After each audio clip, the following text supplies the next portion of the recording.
tank engine, for its size, is the most versatile thing on rails. And the tender engines are responsible for all the passengers and heavy goods that arrive on the island of Sodor.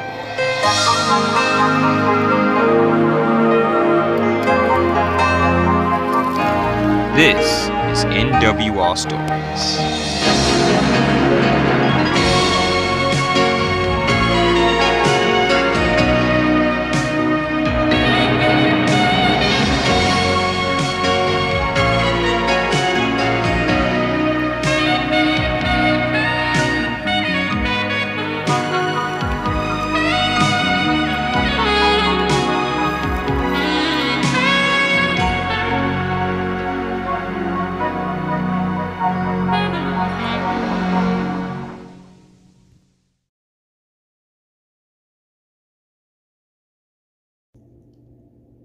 Henry the Express Engine. It was a calm day on the island of Sodor. Well, not for Gordon. He was struggling to pick up speed while pulling the express, and this was making him quite miserable. He was trying his best to keep with the times tables, but it was hard given the fact that he felt like he was so out of breath. Have to hurry, said Gordon with the express.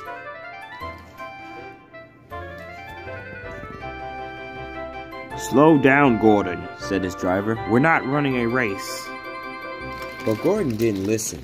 He was still rushing down the line. But soon as Gordon reached the station by the harbor, there was a huge clang heard, followed by a loud banging noise. The driver and fireman knew that this wasn't good. Soon, Gordon eased into the station, trying not to be noticed. It was so embarrassing that he was late with the express. He soon made his way into the platform, hissing miserably. "I say, Gordon, you don't look so good," said Henry, concerning. "I assure you, Henry, I am fine," said Gordon, wheezingly. "Gordon, you are not fine," said Oliver. "We heard you coming a mile away. You might need to go to the works to get looked at." I just felt like that I was struggling just to pull a train today. I feel so weak," said Gordon. "Well, you don't sound too good either," said Henry. "Here, the inspector's here. You should go over there in one of the sidings so he can have a look at you," said Henry. "I'll give it a try," said Gordon, and he was uncoupled from the express coaches and trundled away. Soon, the inspector and his two assistants looked over Gordon. They checked him over to see what was wrong. "Well," said the Fat Controller. "Well, sir, it seems like number 4 needs a slightly major overhaul," said the inspector.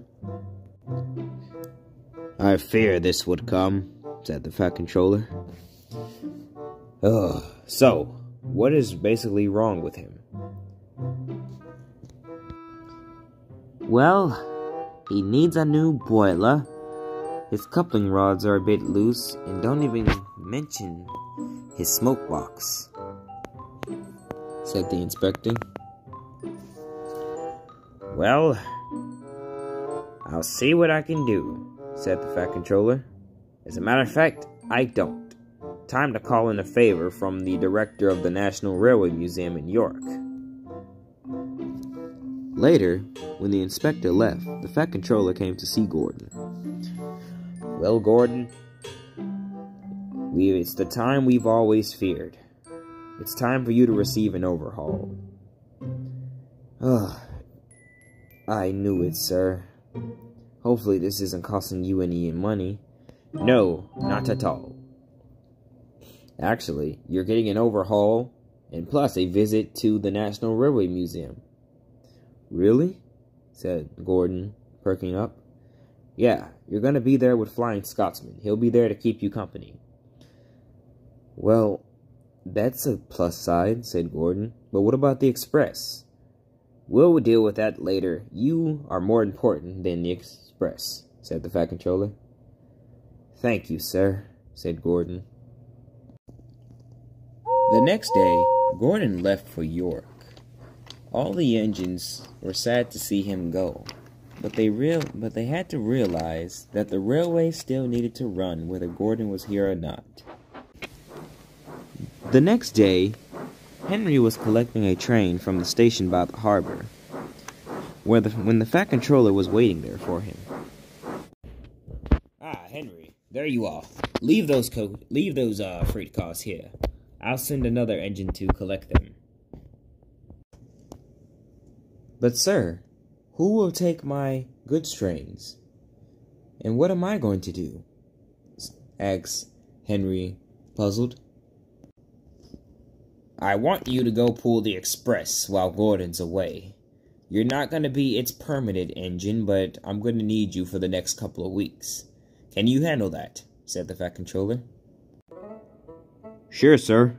I'll try, said Henry. And with a toot of his whistle, Henry steamed out the station and headed towards Natford. When Henry arrived at the station, Nia was shunting the coaches into the platform.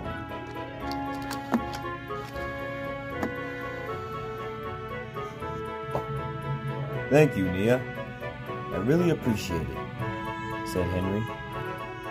With a toot of her whistle, she said, No problem, Henry. Have fun on the Express. Shortly after Nia left, Henry backed onto the Express, but he had to wait for the passengers to get in. While he waited, he watched the other morning trains go by.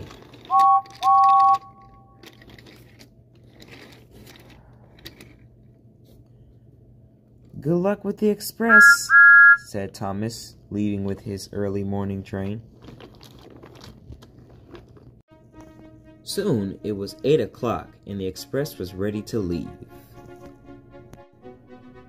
With a blow of his whistle, Henry soon eased into motion as he pulled the heavy coaches behind him. Come along, said Henry to the coaches. Trickety-truck, all right, as they said. Soon Henry was making good time traveling down the line through the countryside. He was glad he was making good time because he hasn't pulled the Express in a long time. He really enjoyed the long run because he saw parts of Sodor that he doesn't really see on his usual routes, pulling goods trains along the main line. The passengers also thought that Henry was a splendid sight indeed, with his shining green paint glistening in the sun as he pulled the coaches. Soon Henry arrived in the station, 5 minutes early, beating one of Gordon's many records with the Express. Henry arrived in the platform where Edward was waiting for him. Wow, Henry, said Edward with a shocked face.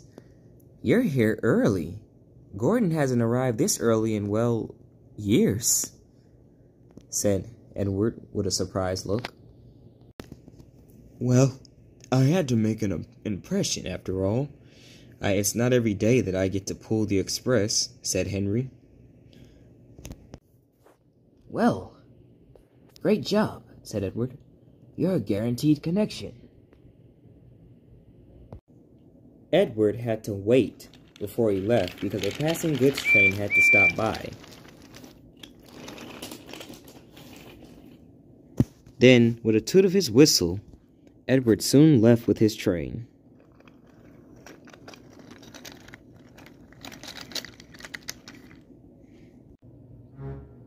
That night, Henry rested in the sheds next to Tipmouth Station when Edward reversed into the shed right next to him. "You did a good job with the express today," said Edward. "You really have proven that you're able to help Gordon while he's gone." "Yes, I did." Maybe I will be a good express engine," said Henry. "Just remember, don't let the success go to your head. You still need to be careful when pulling coaches. Just because you have a new role does not mean you have to absorb the attitude of an express engine," said Edward wisely. "Don't worry, Edward. I know what I'm doing." And after saying that, Henry went back to sleep. The next day, Henry arrived into the yards.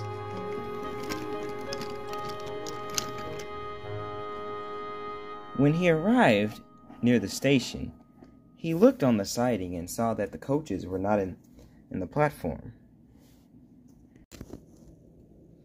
"I wonder why Nia hasn't got my coaches yet," said Henry.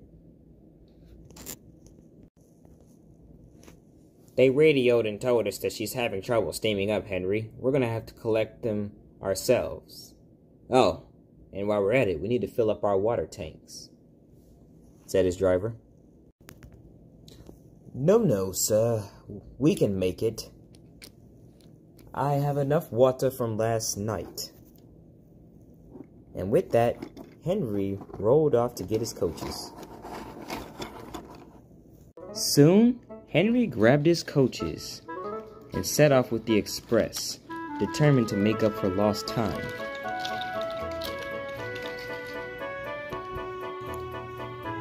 Henry thundered down the line at a high speed, but he didn't realize that this would cost him soon. Just as soon as he reached the bridge, it happened. He began to slow down, and when he tried to speed up, he couldn't. As soon as he reached Farquhar Station, Henry came to a stop. He wasn't going anywhere. "Ugh, what is going on? We were going so well, too," said Henry. Henry's driver stepped out. "You silly green engine. We ran out of water. I told you we should have filled up before we left the station," said his driver angrily. This is what I get for being in a rush. I should have just waited. No matter how long it would have taken, I should have just... "Oh no," said Henry mopingly. Soon help arrived in the form of Hero. Hero backed on to Henry along with the express coaches. "Now, what happened here, Henry?" said Hero. "I was in a rush and I forgot to get water. Oh, I'm a silly engine," said Henry moping. "Oh, it's all right. We all make mistakes. Now come on. Let's get this train to the next station," said Hero, and with a toot of his whistle, he rode off with Henry and the express coaches in tow.